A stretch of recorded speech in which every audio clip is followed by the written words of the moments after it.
In every city, on every silent street, there lives a story whispered only at night. A story most children hear, but only one would come to live. This is the tale of Clara, and the night the Nutcracker chose her. It began on a snowy evening, with Clara, a bright, curious girl who could never fall asleep when excitement filled her heart. Fritz, her best friend, was coming tomorrow. She thought of nothing else. Aunt Gerda tried to settle her down with warm milk, and an old warning. She spoke of the Ragman, a mysterious figure who roamed the dark streets, peering through windows, searching for children awake past bedtime. And if he found them, they say he turned them into mice. But Clara wasn't afraid. She said she was too old for silly stories, though a tiny tremble in her voice said otherwise. Then, suddenly, her uncle appeared. A man who carried secrets like other men carried tools. And tonight, he brought Clara a gift. A wooden nutcracker, carved with care, painted with pride. The moment she held it, something inside her heart stirred. She promised to sleep right away, if only she could keep him beside her. But at midnight, a sound woke her. Soft footsteps. Tiny whispers. And when she sat up, she realized. Her nutcracker was gone. Down the staircase, a line of armored mice marched proudly, carrying her new treasure away. Clara followed, heart pounding, candle trembling in her hand. In the moonlit living room, she confronted them, only to face someone far more terrifying.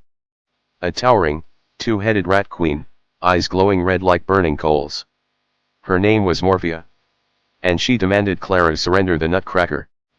But Clara refused.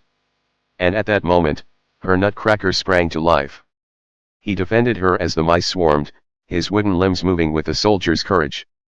But Clara was struck, and the world went dark. When she awoke, her aunt insisted it was all a fever dream. But Clara knew the truth. The nutcracker was missing, and her world felt changed. Drawn by something she couldn't explain, Clara wandered to the grandfather clock. Inside its glowing gears, she thought she saw her uncle, but instead came face to face with the Ragman himself. Terrified, she stumbled backward. Right into another world. The doll kingdom. Porcelain towers. Candy-colored streets. And a royal court waiting for a lost princess, a girl who looked exactly like Clara. But she was not their princess. And when King Goodwin learned the truth, he revealed the kingdom's sorrow.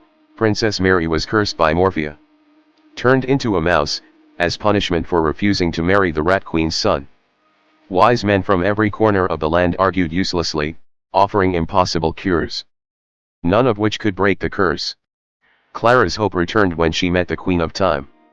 A powerful seer who showed Clara the truth. Morpheus' strength came from the nut of darkness. Shatter it, and the curse would fall. But only a pure heart could wield the sword of pearl. Clara believed that pure heart belonged to Franz, captain of the guard. And so Franz led the doll army into battle, charging bravely as mice closed in. At the height of battle, Franz struck true, shattering the nut of darkness in a burst of radiant light. Morphia fell. But her final curse struck Franz, turning him into the very nutcracker Clara loved. Princess Mary, freed from her spell, rejected him. Called him ugly. Walked away. But Clara did not. She embraced him, and set out to find a cure. The watchmaker told her the truth, only an act of true, selfless love could restore Franz. That night, Clara dreamed of a candy kingdom, a place where she and Franz could live together happily. But even in dreams, love must be proven. When she awoke, Morphia's son was standing over her, ready to destroy the nutcracker. Without thinking, Clara shielded Franz with her own body. In that moment of pure sacrifice, the curse shattered. Franz was human once more. Gar vanished into dust. And Clara opened her eyes.